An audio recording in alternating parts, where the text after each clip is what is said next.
Tired of going down the black hole of grant research only to become dizzy and confused? Don't know where or how to start? Looking to get into the grant profession? Need answers. What's true? And what's myth? How can I find a grant writer? Well, I'm glad you asked. Lady Grant Scribes started our podcast to be able to answer all your questions, to be your personal teachers and guides on what to do and how to do. We're going to give you all the secrets. That's right, all of the grant writers' secrets. We're taking you behind the veil. The Lady Grant Scribes are here at your service.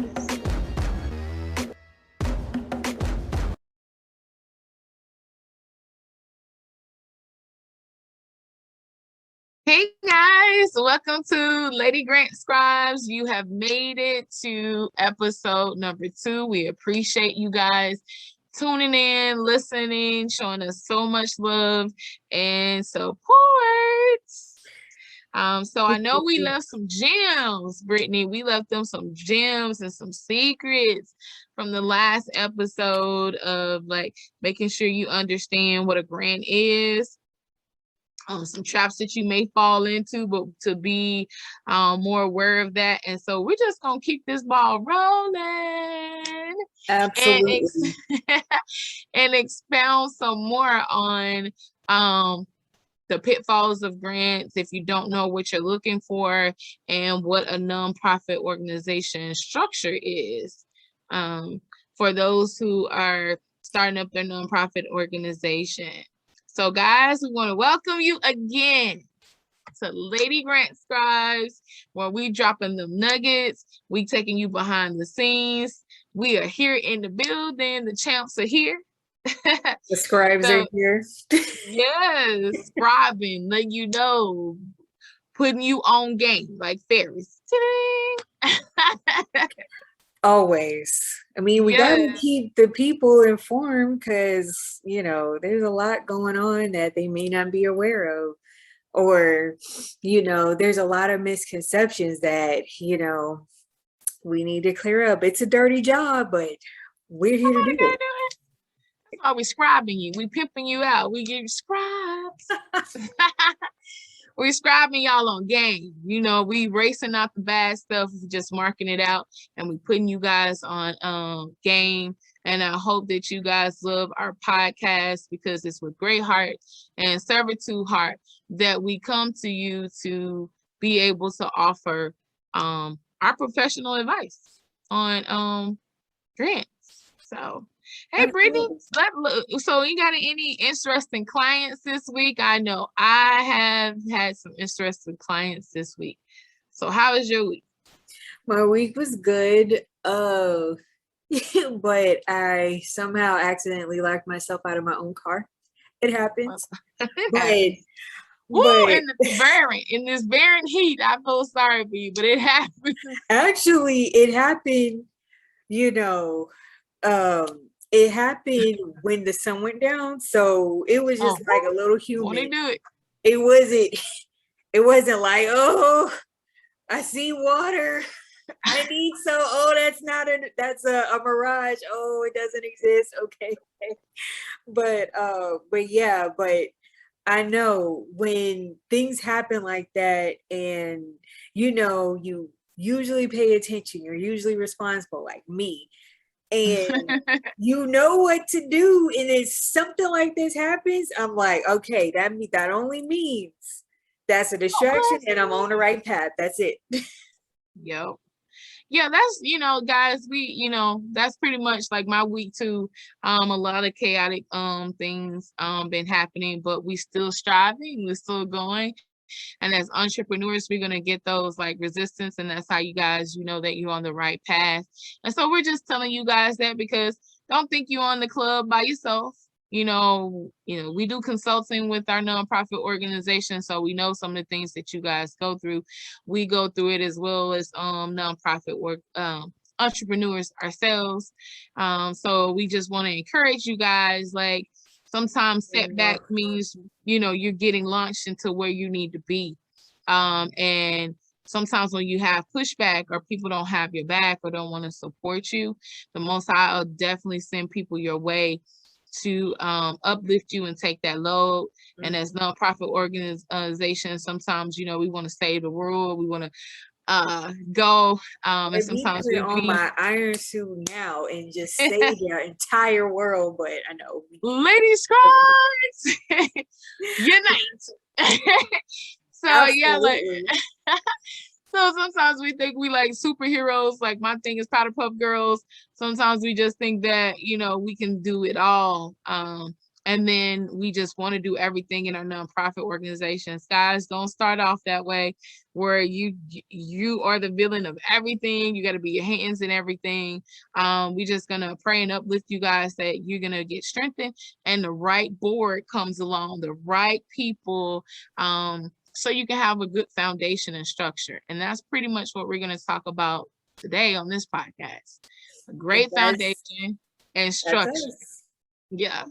That's us. If you want us to be, of course, we'll give you more information at the end. But, you know, if we are also assigned to you for that Most High has said, hey, yes, be a part of their network, then yeah, definitely. But we'll hold off on that information until the end. But, you know, go ahead. No, you're good. You're good. So guys, I know a lot of times when we're trying to set up an organization, we don't know where to start, how to start. Definitely reach out to a grant professional to help you set up the necessary paperwork. And fees differ in different states. If you're in Texas, your fee may be $300. If you're in Georgia, it may be $600 to do your formation in the 501c3 part. And there's another 501c6. Like there's different things. And there's a difference between a 501c3 or where you want to set up like a foundation of its on. And guys, when you're setting up your nonprofit organization, you must also know that a lot of times people are like, well, I'm putting my money into the nonprofit organization. It's mine. It's my business. Yes, we run a nonprofit organization like a regular business because it can be very lucrative, guys, to have a nonprofit organization. And you can get money and revenue to do the things you need to do of daily operations in your nonprofit. But guys, if you're a founder of it, you're just that. You're a founder. The mission should go on. You should keep revolving good people in that want to keep the mission in the community and see the community thrive based on that. But it doesn't, it's not owned to one specific person. It's public for the public to be able to access, and hopefully under your tutelage and the mission that you set out to do, that you have great people to pass on a legacy. Or if you have your children, that they can oversee and continue your mission and making sure that the community thrives with the community involvement, because you definitely don't want to have a situation when you're going after a grant where your whole board is mostly family members. That can be a little sketchy, like we kind of elaborated on in the last podcast. A lot of times founders do not want to fund you because of that, because there's no accountability. And a board must be someone that is trustworthy. Someone that you can make sure they can oversee the founder's mission and hold everyone accountable. And when it comes to the ins and outs of operation, they must be people who are well connected, and that your board is paying you as the founder to sit on there for the mission to go forth. When I say pay you, that means like the nonprofit organization that is thriving at all times. Like if let's say no funding comes in, you want to set your board up to have people who can finance. And when you're looking at setting up your board, sometimes people don't look at the fact that you can get corporations to sit on your board. Hello, yeah, who wouldn't want that? You mean the corporate sponsorships? Yeah, corporate sponsorships, but no, you can get corporations to literally sit on your board. So let's say Home Depot want to sponsor you and sit on the board and fund what you're trying to do, and they may fund a set couple projects in your organization, but they're on your board to advise you, and they may be outreach because they do reach a lot of people if it, but you want to find corporations that fit your mission, of course.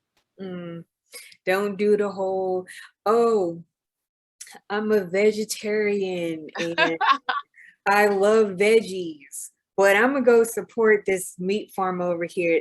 No. And if you write that, they're gonna say no. We're gonna have to pass on you.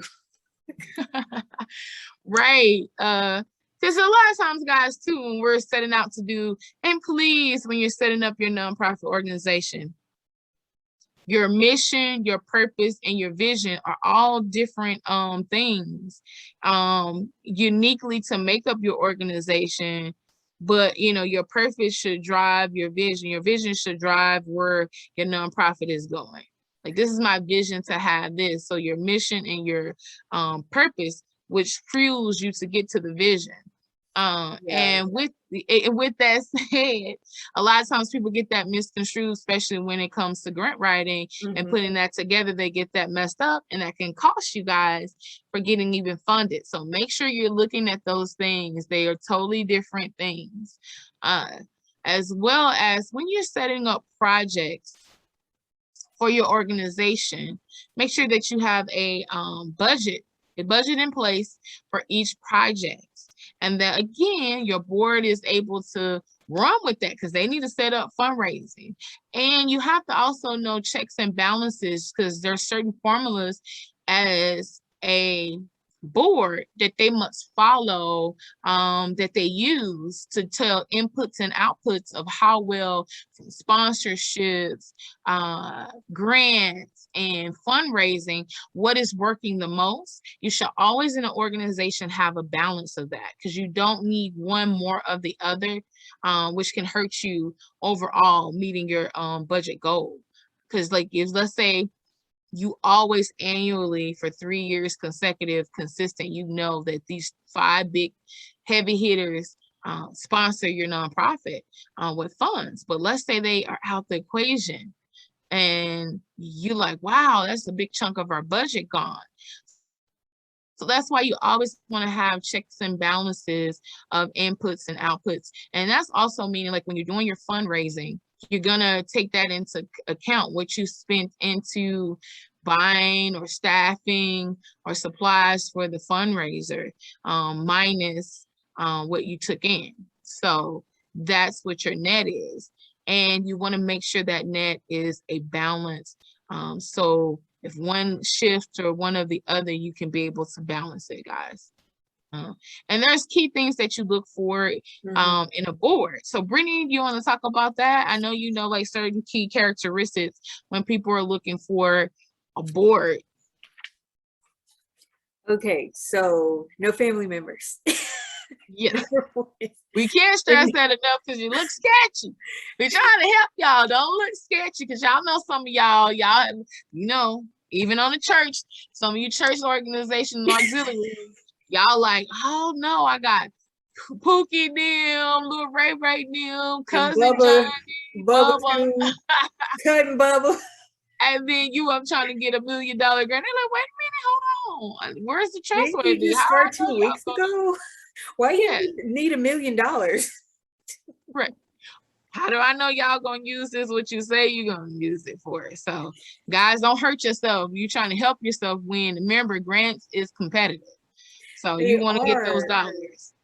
I want to talk about like you said, the board, and also how the board and the funders are 2 different groups of people, but they do work in tandem to see if you're qualified for the grant. Because like you said about the board, you want to make sure that your board is in place, that they're knowledgeable, that although they can be anyone, but specifically not family members. Because one of the organizations that I partner with, their board is a bank. They've been with this bank for a while. They know them. I met them at an event. And so what they do in that is just keep them in they make sure that they have what they need as an organization. So it's just like a partnership, like Alexis and I. If I'm doing one thing that I'm good at and she's doing one thing that she's good at, as individuals, we're amazing. But together we're even more amazing. And that's how you you know, your board should be like a powerhouse to serve you, the organization. So if you, maybe your organization is good, specs good, budget is good, but your board is lacking, or your board can never agree, that's going to cost you funding. That's going to cost you funding, because now you the organization is saying one thing so you can get funded, and your board is saying something opposite of that. Right. And guys, everything gets approved up from the board. And then even the board has checks and balances, because a lot of times the board are put into an advisory board. Because, you know, the board needs advising on certain things that may be a split decision. So that's true. That's key to have like advisory of like grants and accounting and the know-how of what you need to have done. So they can have checks and balances. And it's also to make sure that the board is in place to make sure that regular operations is going smoothly, everybody on the same page, nobody is over access of funds. Again, like when you start setting up your accounting, we have what we call the upward, where you allow your different clusters in the nonprofit organization to be able to set their budget and then get approved by the board, so it makes sense. And then that way no one is misusing of funds as well, because if you let them say, hey, we're going to give you this, and they'll say, well, I didn't get enough to meet this requirement, or I thought I need this. But you have to explain that too. You have to explain why you say you needed so much and you only use so little of it. They're not going to really give you the side eye if you say you have small numbers, $1,000 that you want a grant for $1,000, and you spend $9,990. So you have like $10 left, if my math is correct. And they're not gonna really give you the side eye, okay, well, why didn't you spend this $10 and you needed, you said you, they're not gonna do that. but if you have $1,000 grant and your budget, you miscalculated, your budget is 5,000, they're going to say, okay, well then why did you ask for this? And now, or opposite, if you use a third of that, so we'll say 900, if you use $300, they're going to say, well, why didn't you, know, if you knew you were going to need this, why didn't you ask for that? Why did you ask for this amount? So you know, and that will ultimately depend on if you get funded for next year.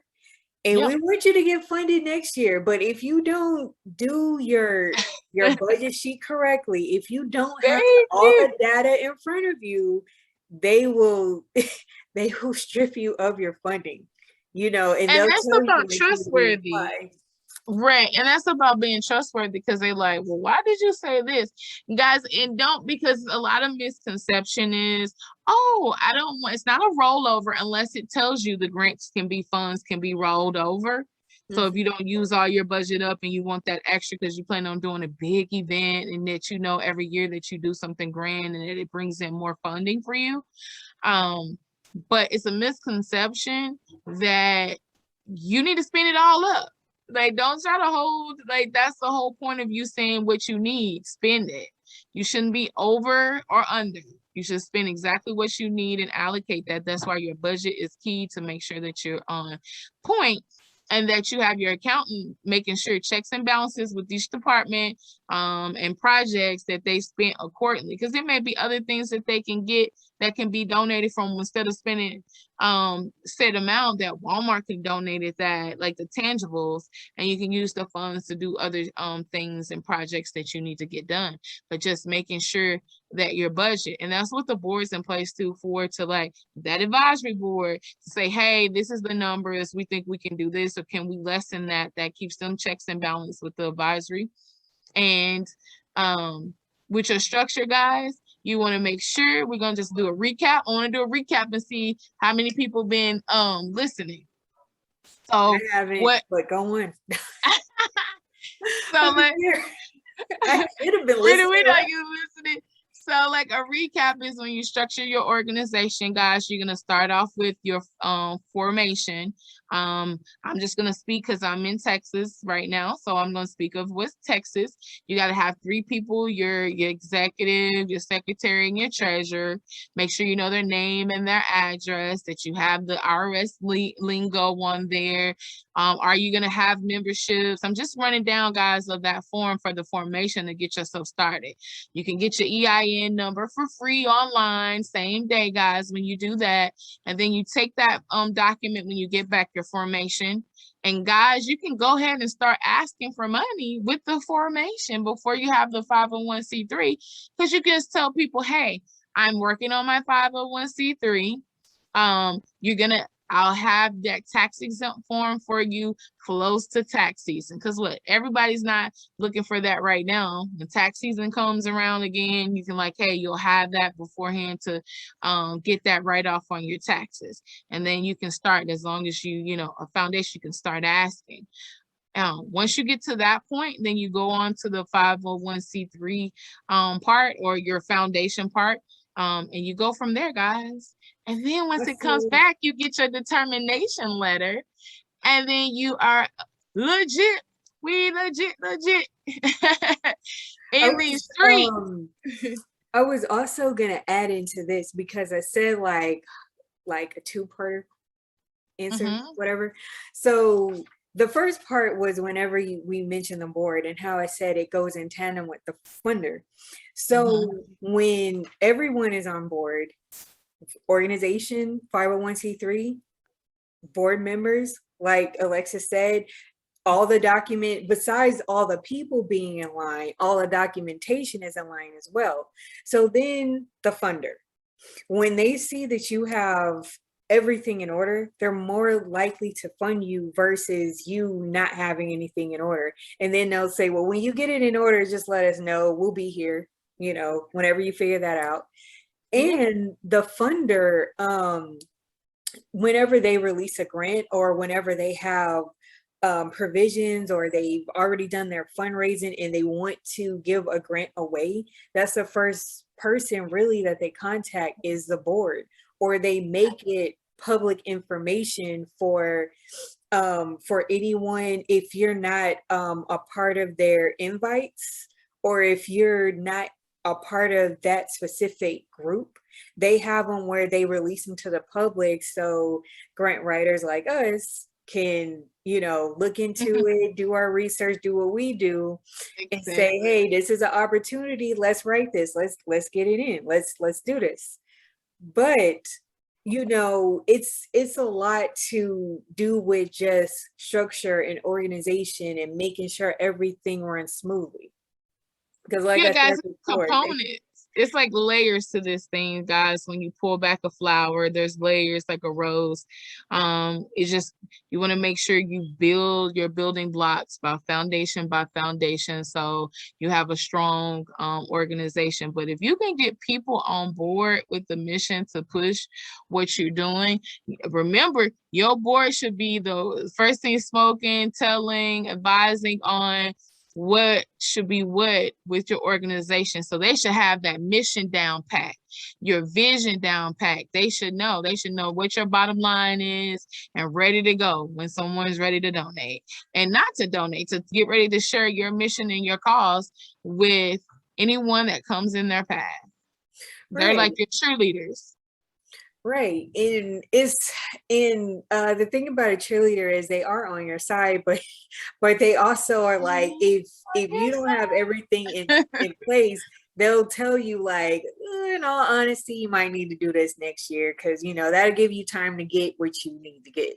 So like most of the funders, they won't tell you no, but they will say, not right now, or come back next year or something like that. Most of them will let you know. Not all, every funder and foundation is different, but most of them will tell you yes or no right away. Exactly. Yeah, and then guys, and you make yourself an easy template when it comes to writing your grants. When reviews come back, it makes you stronger when you get into that process. Now, some of you say, what, huh? Hunter, what? I don't want to write grants, right? So then that's what you reach out to us, like a grant professional, to walk you down that righteous path that takes the guesswork out, and the politics out of it. Yes, like hold your hand. We walk you step by step, guys. Even when it comes to the formation part, if you like, I'm not trying to do that, but it's good to know that you know, so no one can throw the wool over your eyes. And speaking of that, guys, we've already covered with you what to look for your foundation started, like making sure you have those 3 people, make sure you have your fees, make sure you have your RS language, which is going to be needed for the first half of the form. Then once that come back, then you're going to do the 501c3 part. Once you get that, the next thing is to start reaching out to corporations, get involved, getting your organization out there where people can see you. You should have done that still before you even file your paperwork. Then you want to make sure that you're locking in with corporations, businesses in the area, partner with some of the chamber of commerces in your area. Those are good partnerships, guys, that can have connects with businesses and people who want to support you, as well as a collaboration effort. It's all about collaboration effort. If you don't have funding started off, you can partner with your mission. Your mission is similar to someone else down the street from yours. Why not, if they have some money in reserve, that you can utilize some of their funds and umbrella under them and be able to do a project that they may be doing that you guys offer. So it's a win-win, and you guys can team up, win more. You get more money in numbers, guys. It's a numbers game in the nonprofit. Yes, so just know that. Because they love that. They absolutely love. Now, if you're a single organization, they love that. They love to hear about that. But it's something about them saying, okay, well, we're just going to double, triple, quadruple your money because you're in a partnership or you're in a collaboration with 5 other companies. They will just like turn the money bucket over on you, like, here, have all the funding. Yeah, because there's also accountability and a credibility. If another company wants to partner with you, now I know you guys have the restraint to really maximize your budget and be very careful, because not only one mission you're after serving, there's more than one mission. So that's why. So just keep that in mind as well, guys. Once you do that, getting your board in order, what to look for, we're going to share at the bottom half. We just been chopping away, guys. Time is slipping. We're going to be right back. We're going to take a short break. We're going to go into example of the board, and I'm going to read out some key characteristics that you can write down for yourself and make sure that when you're selecting your board that you're keeping these things in mind. And then we're going to get into scams, how you can get scams, and with people saying that they're doing grants or let them help you and don't have the pure intentions. And so we want you guys to be equipped with the right tools to be able to recognize that, because guys, we're out here to help you.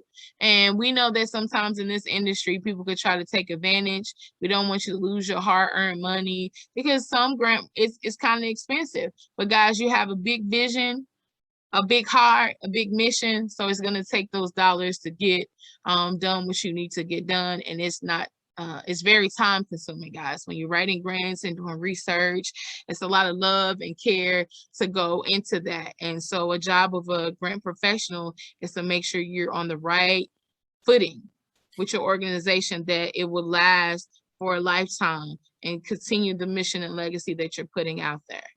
So guys, just stay tuned. Brittney, you have anything you want to say before we head out to break? Yeah, this is why we don't do perfect. Oh yes, whenever you write a grant, it's coming yesterday. I know it's today that you wrote it, like right now, but you should have got plenty yesterday for it. Nah, we have to be real. We have to be raw. We have to tell you what to look out for not only your protection, but just so you can have that information. Because, you know, when something's too good to be true, usually is. But all right. And we got a testimonial coming up about our great work, Brittney, how her being a professional that she is, and trustworthy. You know, you guys, we want to earn your trust in anything that we do. If you decide to work with us or not, even on this podcast, our intention is to be pure and honest and truthful with you guys, that you can utilize this information. But a client of hers came across some information, and working with her, like how we're sharing these nuggets, guys, knew what to look out for. And we're gonna, at the bottom of the hour, guys, help you on some games. So stay tuned, guys. We'll be right back. All right, guys, thank you. We're back. Welcome back. So guys, our first half was actually awesome. Thebum.com. Thank you guys for tuning in. I know some of y'all may stopped and got you some tea, fixed that favorite meal, chowing out with the family, but you won't regret coming back at the bottom half. Bottom half. The bottom half, guys. So I definitely want to show you guys what I'm talking about as far as what you need to look for when it comes to podcasts. Not podcasts. I'm sorry, guys. Not podcasts, but what it needs to be for a board and what their main function is, guys. So I'm going to share that in a minute when Brittney allows me to share the document with you guys. Oh, my bad. It's all good. Guys, like, it's raw and uncut here. So I was like, but go ahead. Like Brittney's like, yeah, go ahead and share it. Yeah. I cannot share it. Okay. Guys, we're funny here. We laid back. I'm a character. You know, get to know that about me. I like to have fun, just laugh. You know, can't take life too serious with everything that's going on. Laughter is medicine to the soul. I have a dry sense of humor, and I'm animated. It's some oxymoron, but it works. It works for me. Yes, it's a win-win. Guys, I know I got a lot of stuff up. Don't judge me. Don't judge me. All right, Brittney, you can see the screen? I cannot. All right.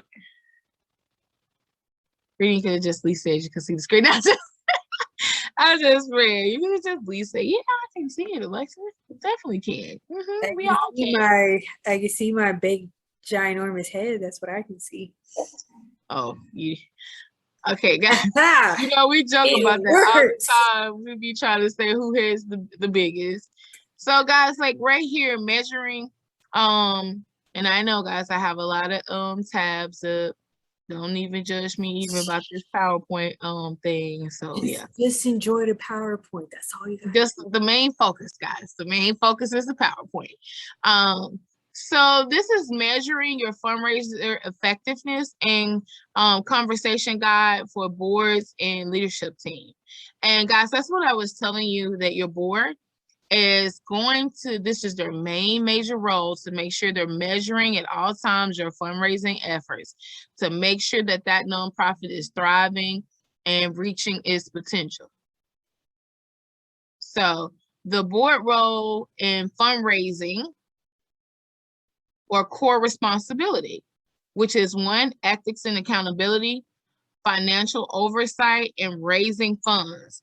The board and the individual board members are responsible for ensuring the public trust. Financial oversight, 1 key point, the board members are responsible for ensuring the organization finances are in order. The board must make sure that the organization has the money it needs to sustain its mission. Remember, guys, the mission is what drives to get to that vision that you had for that organization. The board must also be members are expecting to act as volunteer fundraisers for the organization. So this is how your fundraiser committee, if you're thinking, how am I gonna get that fundraiser committee, that's your board. They should be actively involved in searching donations and making personal significant contributions. So when you're thinking about your board, guys, like we was telling you, make sure that they are the main contributions that they're going to be able to get out their own pockets for your organization. That means tackling these big questions. Are we investing in growth? Are our fundraising practice ethical? Do we have enough support to fund our mission?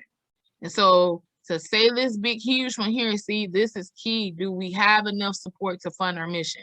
I mean, you need to get enough board members to be able to execute the vision through your mission and your purpose. And so those are little nuggets, guys. If you guys want to know more in depth on this, we do have a workshop that's coming up that we will be teaching on board structure. So you have more insight and more in depth. We go more in depth on how you can set your board up, what the application looks like, what to look for when you're screening them, how to go after corporations to be able to ask them to help sit on your board. So guys, yeah, and what the secret formula to be able to make sure, guys, that we're measuring the fundraiser effectiveness. That is key. Yeah. So guys, I'm so excited that I was able to share that. That's going to take some guesswork out of what you've been thinking. Like, how can I get this done? What that looks like with my board? What should I be telling them? You know, we also will give you, if you attend our workshop, we'll also be giving you like this PowerPoint and some more key things where you can be able to share with your board to get them motivated. So when you do the interviews, you do screen your board, where if it's their first time board member, but they have what you're looking for, you'll be able to pinpoint, hey guys, this is what your sole mission is here at this nonprofit organization and what I need you guys to execute. And they should always have that in your vision and your mission on their mind, to be able to execute till the nonprofit organization can thrive. So yes. Brittney, you got anything else you would like to say? We did it. We scribed you. Yes. Oh, I also want them goodies as well. Yes. So guys, we'll be doing that workshop. You got to tune into our Facebook page. We'll put that out there on Facebook and Instagram when we set up the workshop, so you can pre-register for that. As well, guys, the information that I'm sharing, if you're on our different platforms with our podcast, know that you only can view that information if you go ahead and go to YouTube, guys, and subscribe to our channel. And if you on our YouTube channel, thank you guys so much for listening. Hope that this won't be the last. Please share. Sharing is caring. So guys, please share this message to the masses to be able to help them get into what Lady Scribes are all about, being able to take you behind the veil, being able to make you comfortable with grant writers, what to look for. Empowering nonprofit organizations is our main mission. and to empower people into the grant writing profession. How can you break into the industry? How we're going to be sharing that and doing workshops on that as well. So guys, we promise you that we're going to talk about Brittney's client and how he was able to tell the difference between what this organization was trying to snuff him on or make him smell, like they say, smell the coffee on, but he wasn't trying to smell it. They was in the wrong kind of roast of coffee beans. They were like, hey, we are legit, but what legitimate green tea, this is not coffee. This green tea, not coffee. None, you know, I'm not trying to knock any tea drinkers because I love tea. It's just saying. No, so when you want one set thing and it's another, you like, that's, you know, they in the same family, but they not, you know. So that's what a lot of people do, put some truth with lies, and then that makes you think that it's believable. And so Brittney, tell us about your client and that experience. Well, so I was doing what I do, you know, by day writing grants and by night wearing my Iron Man suit. But all jokes aside, he just happened to reach out to me on Facebook. Hey, there's a grant opportunity for housing, but I'm not too sure. Like it's a little sketchy. Do you think you can maybe, you know, help me out here in this arena? Look it up. And I said, okay, you know, yeah, sure, no problem. What was it for? And as we'll hear his testimony later, but just to give like a tidbit on his story, it was for they were saying that it was for housing for $100,000. But send us your banking information. And I'm like, I know y'all see that face. Y'all know y'all see that face because I'm like, y'all, I read everything on my face. So I'm goofy animated myself, but it's like, whoop, you talking about Willis? Like, no. He was going through that because they were telling him, like, they were giving them this information. Oh, we're such and such foundation. We're reaching out to people, spreading the word about our grant. Yeah, you can get $100,000 in housing. And he was just like, okay, so I'm actually friends with a grant writer. I'm gonna run this by her. Hold that thought. And they were like, no, you don't have to do that. We giving this to you. And then after I come back like 10 minutes later with my research, yeah, nah, it's fake. He said, by the way, my friend who's a grant writer, she says this is fake, and they block him. They block him immediately. Did him a perfect favor, and then they got scared and left. So guys, this is the stuff we're talking about. Or if it seems like too good to be true, usually it is. If someone say like, hey, I can microwave this grant to you, popcorn it out, and that means where it's like, oh, you want this grant for $100,000, or I can get you a grant for $200,000. It'll take 2 months, 3 months. That's not necessarily the case. When you're planning out a grant, it has to be strategic with research, guys. That take a couple of months along with the research. So that's the time they're trying to say that they can get you the grant, right? Yeah. And then it takes preparation, and there's documents that you got to prepare. And 9 out of 10, most organizations don't have the necessary documents in order, but that's where you balance with when the deadlines are and get your organization ready so you can have a fighting chance. Because remember, guys, grants are very competitive, and you do want to stand out. And so that takes time too, building something, a persuasive narrative that you can stand out above the rest. So don't think that it's that easy. Writing a grant is easy. Trust me, we can teach you that, and we will teach you that. And we teach that in our workshops. But it's strategy and even how to leverage grants to get more funding. So you don't want people to come and say, yeah, you can get this easily, microwave, instant, hot pockets. You know, like it's not that easy. And you don't want to get tricked where you're spending your hard-earned money. And some of these people make us honest grant professionals look bad, you know, out here because with integrity, because they're going around doing this and people like, well, sometimes grant writers are a little expensive and I can't necessarily afford their fees, and am I going to get a guarantee of that? Well, guys, if someone tells you that you get a guarantee, then that's a lie. I'm just here to tell you that it's no guarantee with grant writing because it's competitive. Now, do you come closer for your next grant? Because now you have the narrative, you know what they're looking for, especially if it's close to your organization's mission and purpose, and you apply again, or another grant similar, you know what the organization is looking for.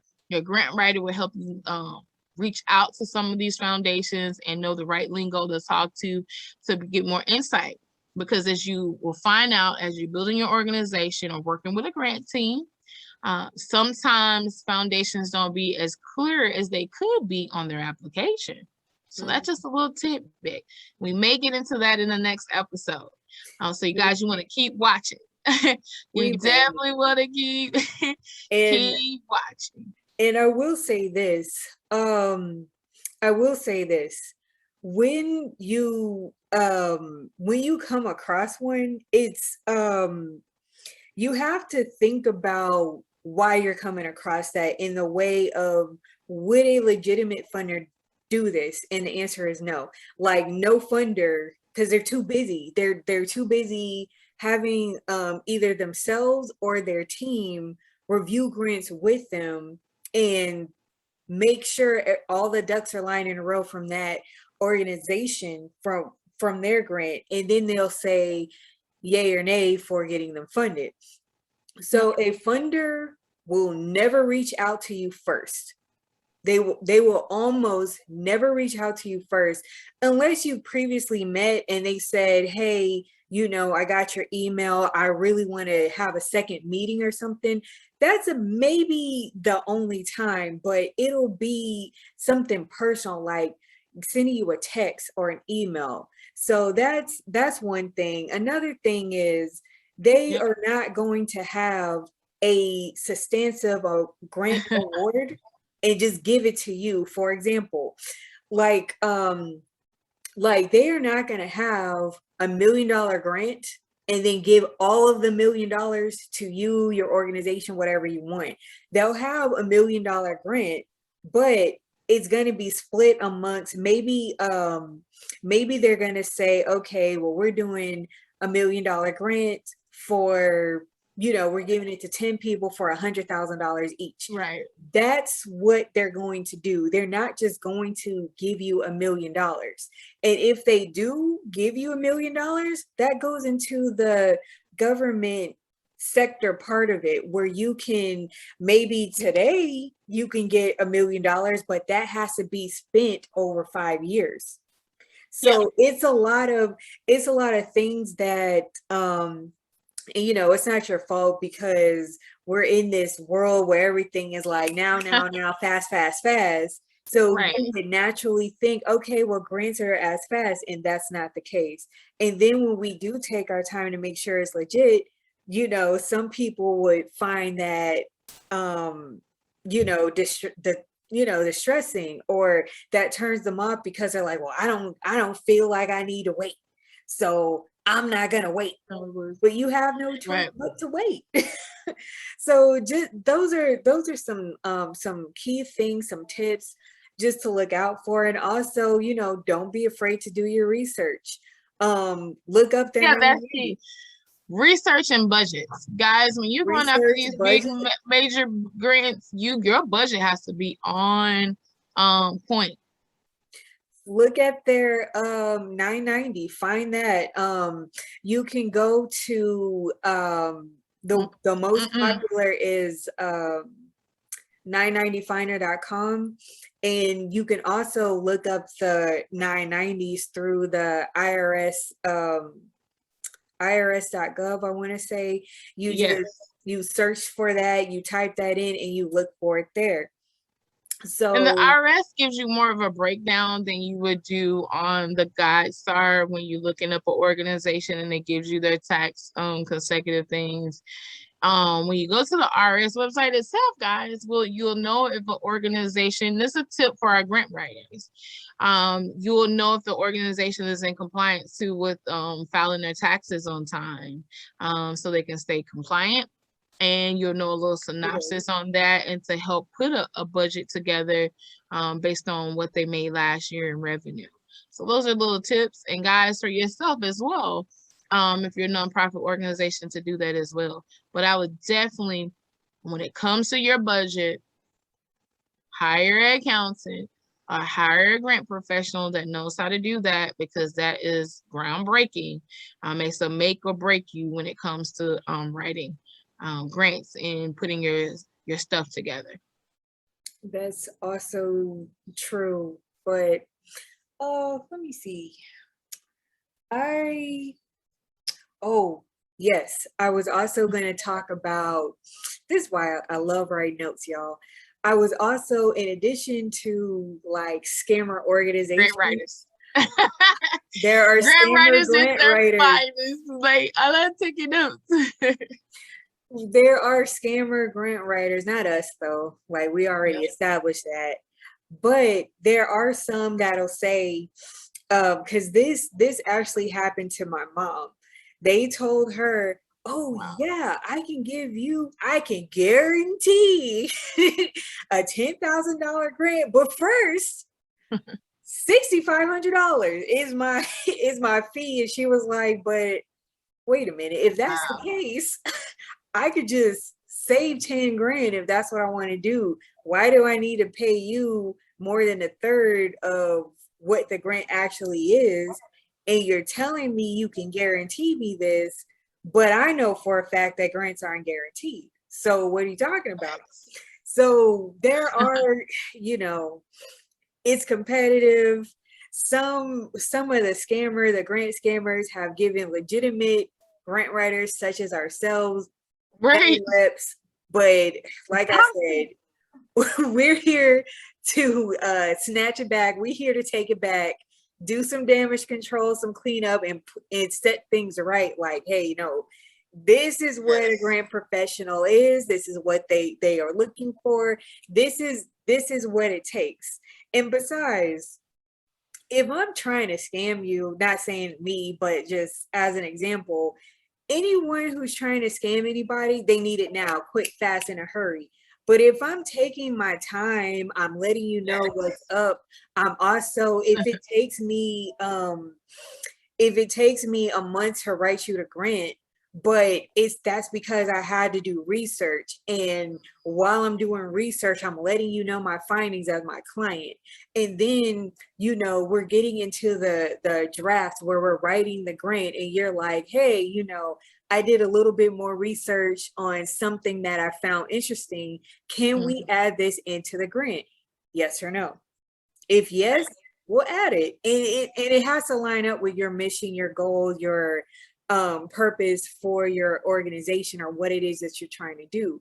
If not, then no, because the funder themselves, when they're looking at your grant, they're looking for a theme of consistency. So like I mentioned at the top of the hour, you can't be, I'm vegetarian, I'm pro-vegetarian, I love vegetables, I'm all about veggies and being vegan. And then you say, okay, well, although vegetarian/vegan, I'm supporting this meat farm up the street. Like, I'm supporting them.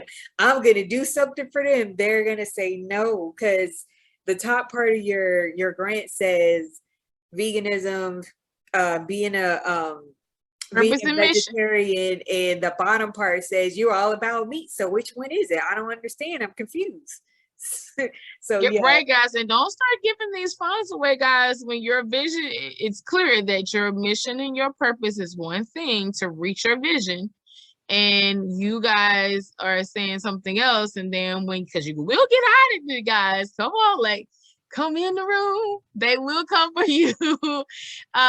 So you got to make sure that when you're getting audited, that you're doing checks and balances, guys, that things are lining up, what you said you needed and where it is going. And you have checks and balances to measure that by the people in your community that you service. And did they get service, how they get service. And then you have different forms and intakes and outtake forms to measure that. So guys, you definitely, because they're going to ask for those things because they want to know, did this organization with our funds utilize it in the best of their ability and met their goal? Because funders, that's what they want to do. They're out here to help you reach and save the world like the superhero scribes that you guys are. So please do due diligence and be truthful and honest with the funds that you guys have coming in, so you don't get in any kind of trouble, guys, when you get audited. And you stay through your fiscal year, because you know there's so much you'll get for the first quarter, then the second quarter, depending on the grants that you go after. So guys, please make sure that you're hitting those targets when you say you're going to do it, and that you're doing the outputs that you said that you're going to do. Because you got the input of the funds coming in, you want them to go out the right way. And I was also going to say this. Stop preaching, y'all. I'm going to stop preaching because I don't want to see y'all locked up. I don't want to see y'all. Me either. I don't want to come out to visit you like, you lied, didn't you? Oh, okay. All right. Well, didn't we say try to describe you, meaning save you on some knowledge and put you on some games so you can know. So don't say that you wasn't warned, guys. But I know here at Lady Grant Scribes, we got honest, hardworking people that want to be in the industry, that want to learn and take their nonprofit to the next level, and be knowledgeable about grants and the taboos of that, so we can be warriors in our community and empower and affect them in a mighty, powerful way. And that's what I'm hoping out of this. So true. And the last point I was going to make was this. Don't think that because there's a grant scammer today that it's going unpunished and it's just like someone should report them and they're getting away with murder. No, because the state looks at that. Is this, you know, whenever depending on the platform, because I know there's a site called ripoffreport.com, or you can report that company. They say they're an organization. You can also report them to the Better Business Bureau as well, and so they keep a record of that. And actually I think it's the Better Business Bureau that does it. They will send that information yearly to the state. So if they're saying you know, that their organization is about love and helping people, but they're scamming, the state is going to know that, and it's going to make sure things are in place to not only protect other people like ourselves, grant writers, our clients, people who just want to know about grants and the grant know-how. Is not only to protect you, it's to protect those legitimate organizations as well and help them also stay in place. Because, and this is something they'll do as well, the scammer will report the legitimate nonprofit as fraudulent.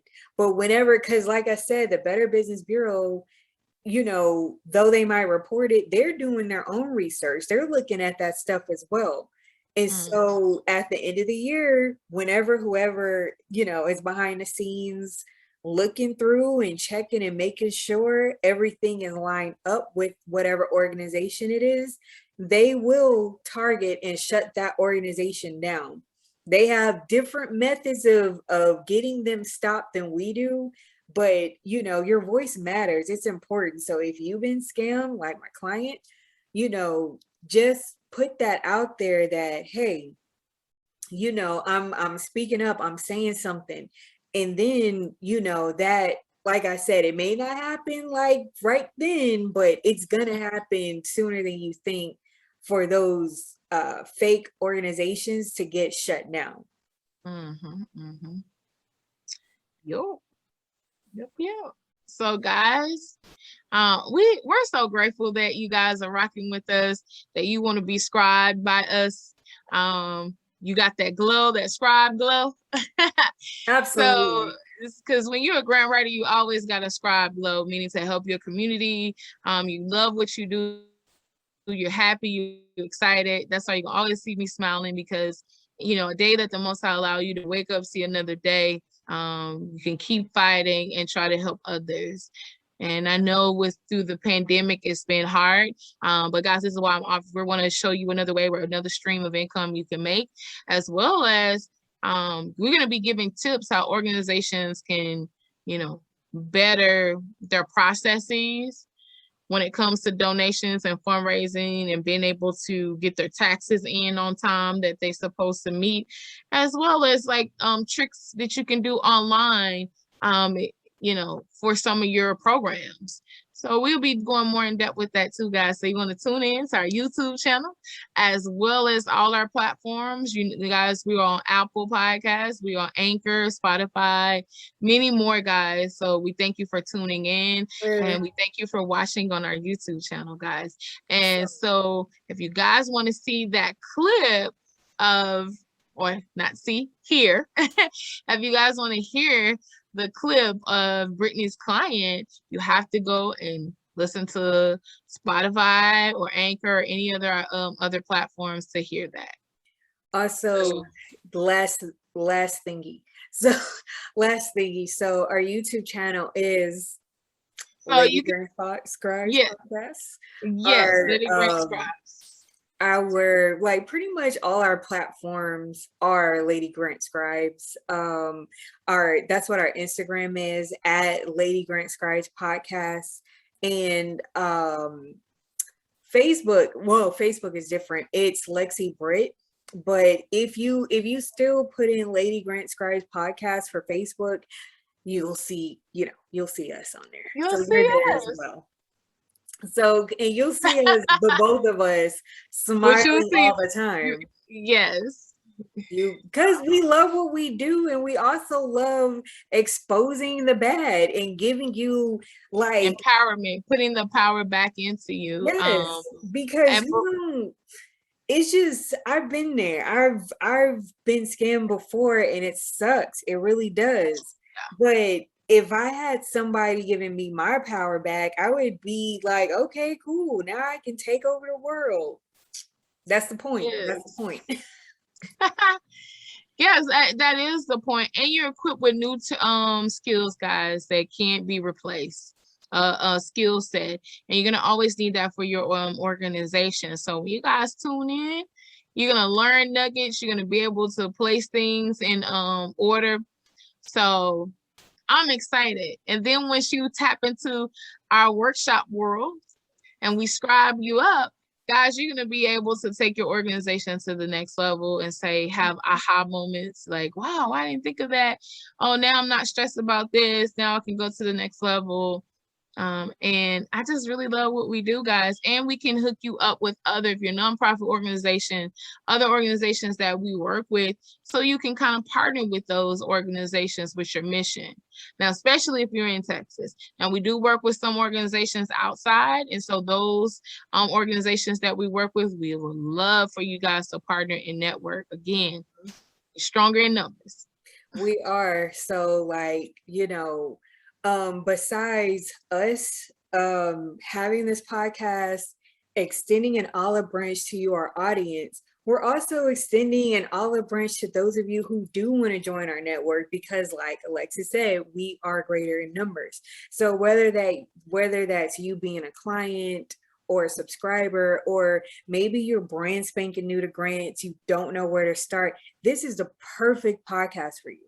Why? Because we're gonna, we don't hold back whenever we go. We tell you everything that we feel you ought to know, and then some. And the thing is, we don't know everything, but we're willing to go find out the answer. Because there's a lot of stuff that Alexis told me. I was like, wait, what? I didn't know that. Really? Let me research it myself. Oh, it is. So you're gonna find it about Grant, right? It's like, oh, okay, yeah, that's how. Let me research it, because you got to double check fact finding when you're doing stuff in anything with grant writing. So you always hear us talk about notes, the little geeky stuff grant writers say notes or let me double check, let me research it. And guys, we're gonna have some old school heavy hitters on here that's been in heavyweights, that's been in the game for a long time, that's gonna drop some pearls, nuggets, and also be on some of our workshops. So you got to keep tuning in. It's just we're going greater and greater, guys. You're just gonna be really scribed up with your super armor on, ready to. Yes, it's gonna be, you're gonna be scribed up, ready, guys. I'll be scribed. Yeah. Yeah, super armor. You got superpower over here when you're a nonprofit organization, and then who you with. You're with the champs. The champs are in the building. So you guys, just ignore me, guys. Sometimes I ramble a little bit, and animated and always happy, like I said, because we're changing people's lives. We're impacting people. And I love what I do. I love to serve. I love to help others. And guys, I want you to be your best in your nonprofit organization, because right now people do need the help. And I want you guys to be safe in doing that through the pandemic. And so we want to share tips of you making that transition online much as possible that you can do. But I know some organizations, you need to be grassrooted on the ground doing what you need to, but you can have a combination. So until next time, guys, you have been scribed by Lady Grant Scribes. And so get your armor up. And so the champs are here, the scribes are here, knocking down every myth and building you back up. Absolutely. So we will see you in the next one, guys. Take care. All right.